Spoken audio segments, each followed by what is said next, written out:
Madeline Smith, the eldest of 5 siblings, hailed from an upper-middle-class family in Glasgow. Her father, James Smith, a prosperous architect, and her mother, Elizabeth, the daughter of the renowned neoclassical architect David Hamilton, provided a comfortable upbringing at their residence on 81 Wellington Place. In 1855, the family relocated to 7 Blitzwood Square, Glasgow, taking up residence in the lower half of a house owned by Elizabeth's uncle, David Hamilton, a yarn merchant. Additionally, the family owned a country property named Rowland near Helensburgh. Smith defied the rigid Victorian norms by engaging in a clandestine romantic relationship with Pierre-Emile Langelier, a nurseryman apprentice from the Channel Islands, 10 years her senior. Langelier worked as a packing clerk on Bothwell Street, near the Smiths' residence. Their secret rendezvous took place late at night, often at Smith's bedroom window, complemented by extensive correspondence. Unaware of her involvement with Langelier, Smith's parents arranged a suitable match for her within the Glasgow upper middle class, selecting William Harper Minnock as her fiancé. Attempting to sever ties with Langelier, Smith, in February of 1857, requested the return of her letters from him. Instead, Langelier threatened to expose her and compel her into marriage. Subsequently, she was seen at a druggist's office ordering arsenic under the pseudonym M.H. Smith. Tragically, on the early morning of March 23, 1857, Langelier succumbed to arsenic poisoning and was interred at the Ramshorn Cemetery on Ingram Street in Glasgow. Following his demise, authorities discovered Smith's numerous letters at Langelier's lodgings, leading to her arrest and subsequent murder charges. During the trial, Smith was represented by advocate John Inglis, later known as Lord Glencorse. The defense highlighted 2 pivotal elements. First, both druggists testified that they colored their arsenic as a safety measure, a fact not corroborated by the autopsy. Secondly, Langelier's valet attested that Langelier had contemplated suicide on at least one occasion, suggesting a strong inclination toward self-harm. Despite circumstantial evidence suggesting Smith's guilt, such as her arsenic purchases in the weeks leading up to Langelier's death, and a clear motive, the jury delivered a verdict of not guilty on the first count and a verdict of not proven on the second count. The case's crucial aspect centered on the chronology of certain letters from Smith to Langelier. Since the letters lacked dates, the case relied, to some extent, on the envelopes. It was revealed that when the police searched Langelier's room, many of Smith's letters were found without envelopes, and were hastily placed into whatever envelopes were available at the time. In the aftermath of the scandal, Smith's family was compelled to leave their residence in Glasgow, along with their country retreat, Rowland, in Rue. They resettled in Bridge of Allan in central Scotland, and later in 1860 made another move to Old Polmont. The burden of the entire affair took a toll on her father, who passed away in Polmont in 1863 at the age of 55. On July 4, 1861, Smith entered into matrimony with George Wardle, an artist and business manager of William Morris. Their union resulted in the birth of a son, Thomas, and a daughter, Mary, affectionately known as Kitten. For a period, she actively participated in the Fabian Society in London, displaying keen organizational skills. Under her new married name, not everyone recognized her, but a select few did. After an extensive period of marriage, Smith and her husband parted ways in 1889, prompting Madeline's relocation to New York City. Around 1916, she entered into a second marriage with William A. Sheehy, a union that endured until his passing in 1926. She later went to America to be with her son, Tom, where she lived in relative obscurity as she managed to keep her identity and early notoriety a close-guarded secret. She died there in 1928 at the age of 93.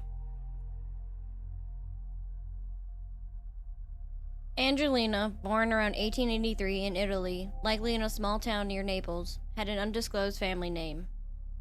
Around 1898, she married Pietro Napolitano, and the couple soon immigrated to America in the early 1900s. Initially residing in New York City for 7 years, they later relocated to Canada in 1909, first settling in Thessalon, Ontario, and eventually moving to Sault Ste. Marie. This location boasted a sizable Italian immigrant community. Throughout their marriage, which was marked by turmoil, Pietro subjected Angelina to physical abuse and threats. In November of 1910, the situation reached a violent climax when Pietro attacked Angelina with a pocket knife, inflicting 9 stab wounds to her face, neck, shoulder, chest, and arms, causing severe injuries. Despite being charged with assault, Pietro received a suspended sentence. The couple had 4 children amidst the challenging circumstances. Throughout the winter of 1910 and 1911, Pietro, who held sporadic employment as a laborer, began pressuring Angelina to generate income for the family, aiming to build a house through prostitution. On Easter Sunday, April 16, 1911, when Angelina was 6 months pregnant, Pietro threatened her with violence, demanding that she engage in prostitution to earn money. He warned her of potential beatings, death, or harm to her unborn child if she failed to comply.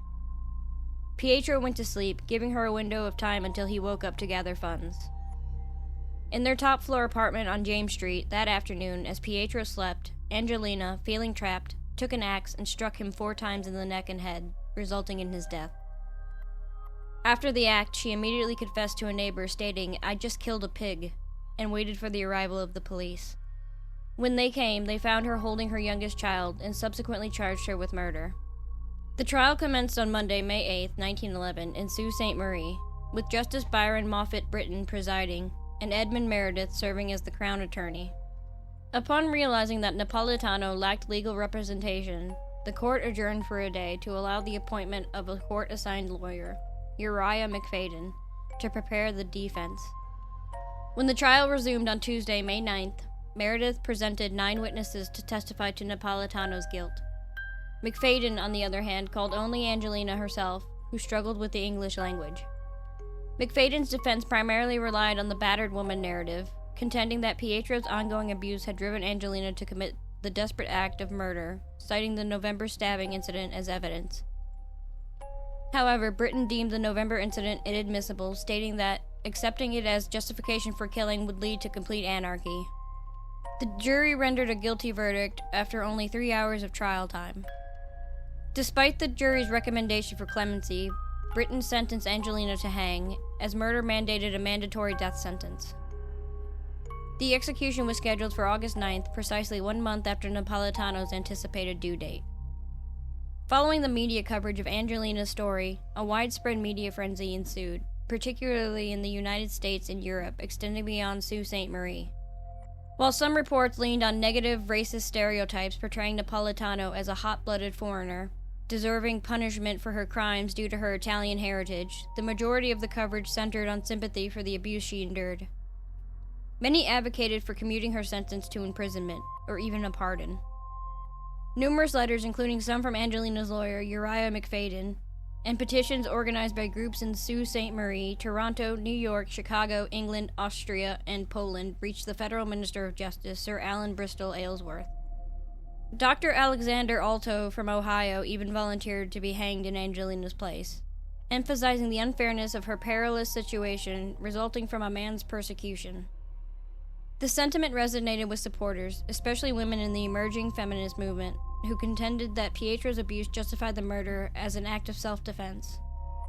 Some argued that her fear for the unborn baby's well-being should lead to a pardon, aligning with prevalent psychological views of the time. Despite the debates, the federal cabinet ultimately commuted Angelina's sentence to life imprisonment on July 14, 1911. Subsequently, details about her later life are scarce. She gave birth, but the baby passed away within a few weeks. Her older children were placed in foster homes. Angelina was granted parole on December 30, 1922, after serving 11 years at Kingston Penitentiary. Reportedly, she died on September 4, 1932, in Ontario. Thanks for watching. If you enjoyed this video, please consider subscribing by clicking the red subscribe button below. And don't forget to ring that notification bell so you never miss an update. Your support means the world to us. Please give this video a thumbs up if you liked it. Thanks again for watching, and we'll see you in the next video.